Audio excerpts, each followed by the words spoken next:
그때 예수께서 성령에게 이끌리어 마귀에게 시험을 받으러 광야로 가사 40일을 밤낮으로 금식하신 후에 줄이신지라. 시험하는 자가 예수께 나와서 이르되 내가 만일 하나님의 아들이거든 명하여 이 돌들로 떡덩이가 되게 하라. 예수께서 대답하여 이르시되 기록되었으되 사람이 떡으로만 살 것이 아니요 하나님의 입으로부터 나오는 모든 말씀으로 살 것이라 하였느니라 하시니, 이에 마귀가 예수를 거룩한 성으로 데려다가 성전 꼭대기에 세우고 이르되 내가 만일 하나님의 아들이거든 뛰어내리라. 기록되었으되 그가 너를 위하여 그의 사자들을 명하시리니 그들이 손으로 너를 받들어 발이 돌에 부딪히지 않게 하리로다 하였느니라. 예수께서 이르시되 또 기록되었으되 주 너의 하나님을 시험하지 말라 하였느니라 하시니, 마귀가 또 그를 데리고 지극히 높은 산으로 가서 천하만국과 그 영광을 보여 이르되 만일 내게 엎드려 경배하면 이 모든 것을 내게 주리라. 이에 예수께서 말씀하시되 사탄아 물러가라. 기록되었으되 주 너의 하나님께 경배하고 다만 그를 섬기라 하였느니라. 이에 마귀는 예수를 떠나고 천사들이 나와서 수종되니라. 오늘 우리가 함께 읽은 마태복음 4장 1절로부터 11절은 예수님께서 시험을 받으시는 그 내용을 기록하고 있는 부분이 되겠습니다. 그런데 이 예수께서 시험을 받으시는 이 사건은 1절에 의하면 성령에 의한 것임을 분명하게 밝히고 있습니다. 그래서 1절에서 예수께서 성령에 이끌려 시험을 받기 위하여 광야로 나가셨다, 이렇게 기록이 되어져 있고, 특별히 예수님께서 이처럼 시험을 받으신 것에 대해서 히브리서 2장 18절에 의하면 시험을 받아 고난을 당하셨기 때문에 시험 받는 자들을 능히 도우실 수 있다, 이렇게 설명을 합니다.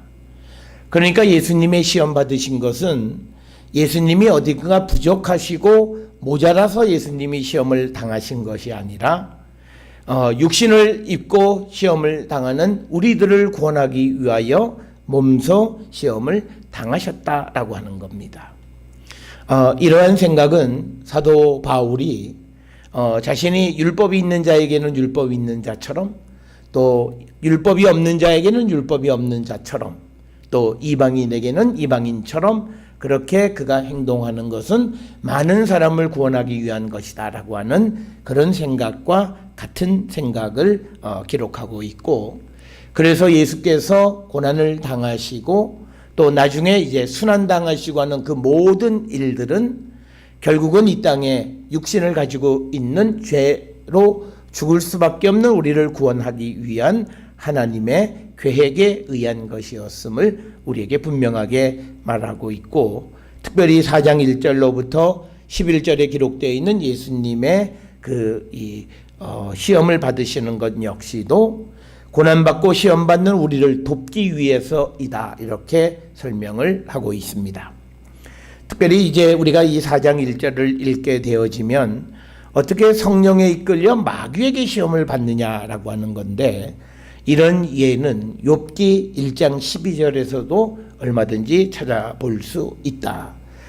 이 경우 이 마귀는 하나님에 의해서 부려지는 그런 마귀가 되겠고, 하나님에 의해서 움직여지는 그런 마귀가 되겠습니다.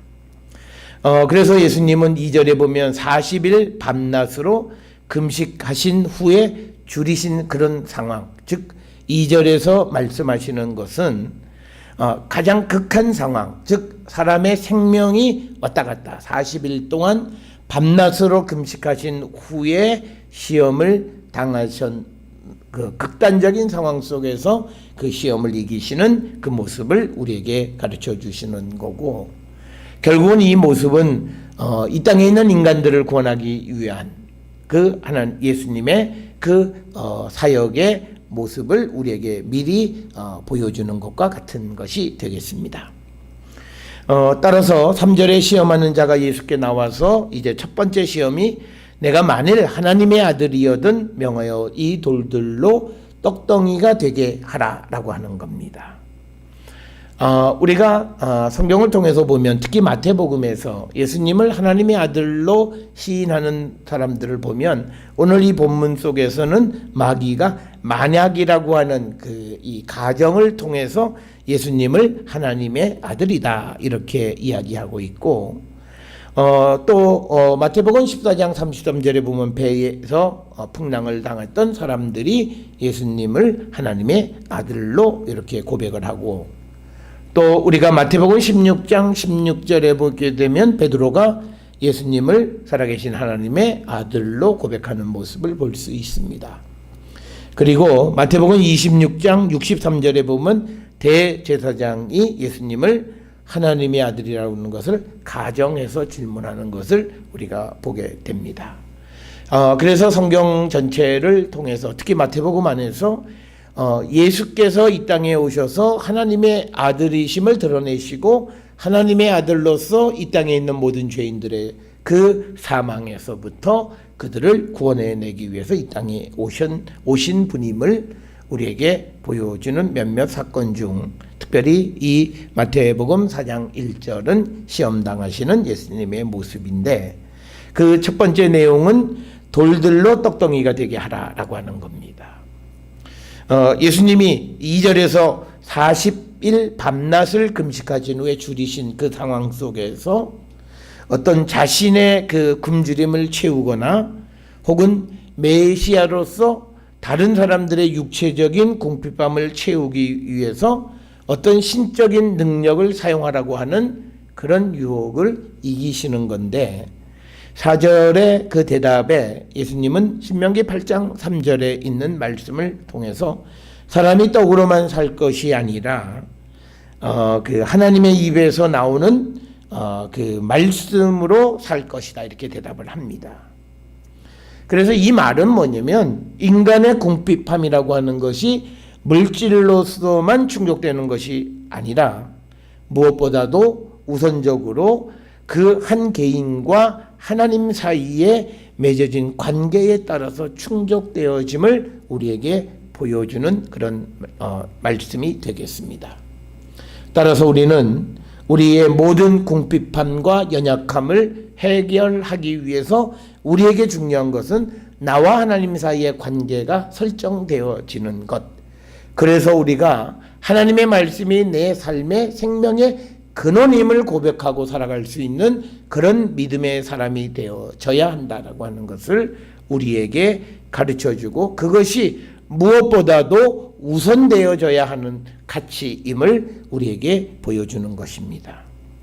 따라서 오늘 주시는 이 첫 번째에서 예수님은 당신이 가지고 계시는 하나님의 아들로서의 어떤 능력, 이것을 마치 마술사들처럼 사용하지 않으시는 그런 주님의 모습을 보게 됩니다.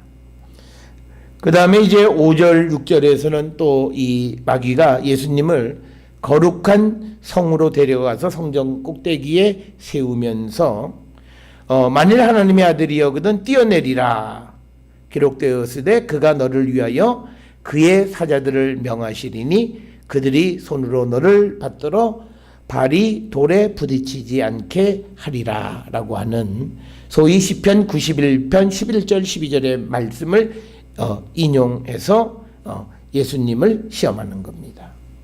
그때 예수님은 주 너의 하나님을 시험하지 말라라고 하는 신명기 6장 16절의 말씀을 통해서 우리가 이 하나님의 사랑을 확인하기 위해서 하나님을 시험하는 자가 되어서는 안 된다.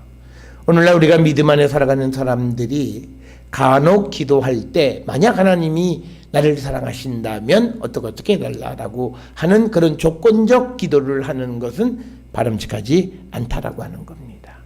하나님의 사랑은 우리가 전적으로 확신하고 믿어야 하는 것이지 시험하는 것이 되어서는 안 된다라고 하는 것을 우리에게 분명하게 보여주는 것이 오늘 주시는 이 말씀의 의미가 되겠습니다. 따라서 오늘 주시는 7절에 있는 말씀처럼 하나님을 시험하지 않는 자들이 되어야 한다. 또 8절 9절에서는 마귀가 예수님을 지극히 높은 산으로 가서 천국 천하 만국과 그 영광을 보여주면서 9절에서 만일 내게 엎드려 경배하면 이 모든 것을 너에게 줄 것이다.